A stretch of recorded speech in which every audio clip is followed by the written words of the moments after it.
The most important thing to understand about causation is often something that students get wrong even after they've mastered the tests and the doctrine, and it has to do with how causation is employed in your legal analysis. Come aboard with me, won't you?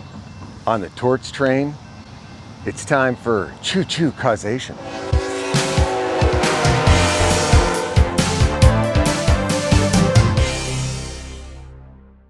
It's a fundamental thing about causation. Causation is all about connection. Causation has to connect the tortious act to the injury. So in a negligence case, it's gotta connect the breach to the injury. In between is causation. You want all the elements of your prima facie case lined up and connected, like a train. Duty, breach of duty, actual causation, proximate causation, and injury, all lined up, working together, connected in one coherent story of liability. The duty is the duty that's breached. It's that breach that actually and proximately causes the injury. It's the coupling, the connection. Don't let it get disconnected in your analysis. I'll show you what I mean. Let's look at an example of a problematic essay response. We're going to assume that the student has already talked about the existence of a duty. All right, let's read through it. D breached her duty of care because the reasonable person wouldn't have driven drunk.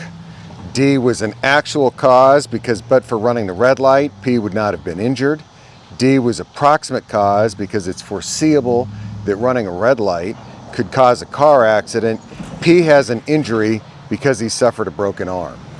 Now this essay is using all the right tests, but it doesn't actually work for showing causation. It doesn't tell the story of how the breach caused the injury. So there's the first breach of duty, driven drunk. And then at the end, we have the injury, broken arm. But as we get through the causation analysis here, it says running the red light for actual causation, but that wasn't the breach that the student was talking about. Then in the proximate causation sentence, again, they're talking about running a red light, which wasn't the alleged breach that they opened up with. For an injury, the student said the injury is a broken arm, but look up at the proximate causation sentence. It says there, car accident. What we want is essay analysis that uses causation to clearly link the alleged breach to the injury. Now here's a much, much better essay response. D breached her duty of care because the reasonable person wouldn't have driven drunk. D's drunk driving was an actual cause of the broken arm because but for being drunk and not noticing the red light, D would not have gone into the intersection and collided with P's car, breaking his arm. D's drunk driving was a proximate cause of P's broken arm because it is foreseeable that if you drive drunk, you could hit someone, breaking their arm. The injury element is met because the broken arm is a physical, personal injury. Do you see how this is all working together? So the breach of duty here is drunk driving, and in the analysis about actual causation, and it's drunk driving in the analysis about proximate causation.